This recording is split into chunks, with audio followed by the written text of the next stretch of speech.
The War of the Worlds. Chapter 3. On Horsell Common. I found a little crowd of perhaps 20 people surrounding the huge hole in which the cylinder lay. I have already described the appearance of that colossal bulk, embedded in the ground.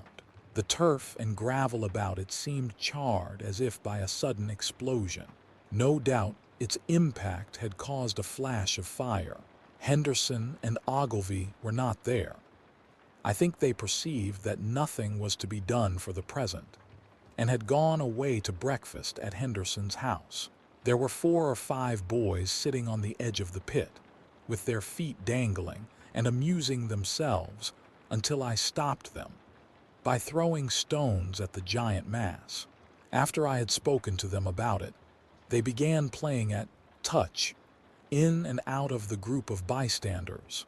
Among these were a couple of cyclists, a jobbing gardener I employed sometimes, a girl carrying a baby, Greg the butcher and his little boy, and 2 or 3 loafers and golf caddies who were accustomed to hang about the railway station. There was very little talking. Few of the common people in England had anything but the vaguest astronomical ideas in those days. Most of them were staring quietly at the big table-like end of the cylinder, which was still as Ogilvy and Henderson had left it. I fancy the popular expectation of a heap of charred corpses was disappointed at this inanimate bulk. Some went away while I was there, and other people came. I clambered into the pit and fancied I heard a faint movement under my feet. The top had certainly ceased to rotate. It was only when I got thus close to it that the strangeness of this object was at all evident to me. At the first glance, it was really no more exciting than an overturned carriage or a tree blown across the road. Not so much so, indeed. It looked like a rusty gas float. It required a certain amount of scientific education to perceive that the gray scale of the thing was no common oxide, that the yellowish-white metal that gleamed in the crack between the lid and the cylinder had an unfamiliar hue. Extraterrestrial had no meaning for most of the onlookers. At that time, it was quite clear in my own mind that the thing had come from the planet Mars, but I judged it improbable that it contained any living creature. I thought the unscrewing might be automatic. In spite of Ogilvy, I still believed that there were men in Mars. My mind ran fancifully on the possibilities of its containing manuscript, on the difficulties in translation that might arise, whether we should find coins and models in it, and so forth. Yet it was a little too large for assurance on this idea.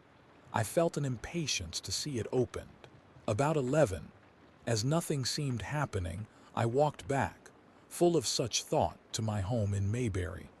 But I found it difficult to get to work upon my abstract investigations.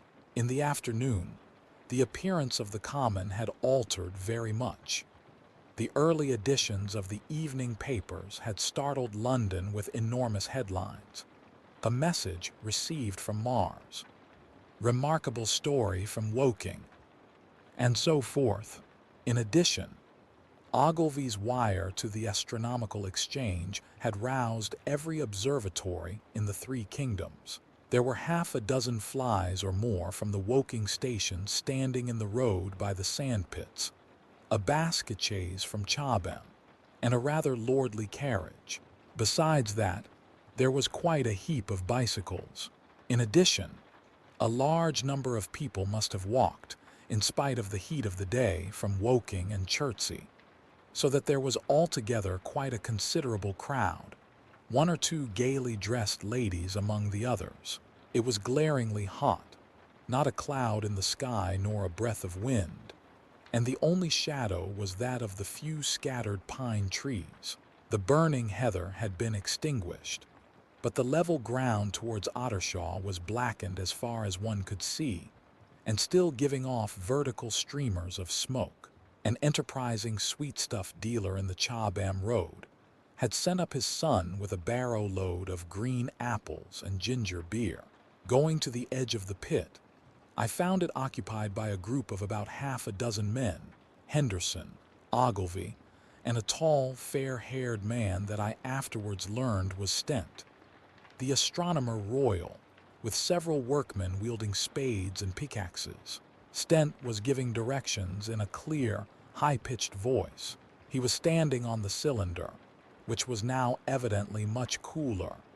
His face was crimson and streaming with perspiration, and something seemed to have irritated him. A large portion of the cylinder had been uncovered, though its lower end was still embedded.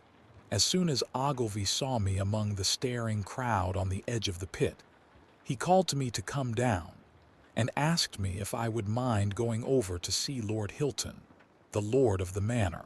The growing crowd, he said, was becoming a serious impediment to their excavations, especially the boys. They wanted a light railing put up and help to keep the people back.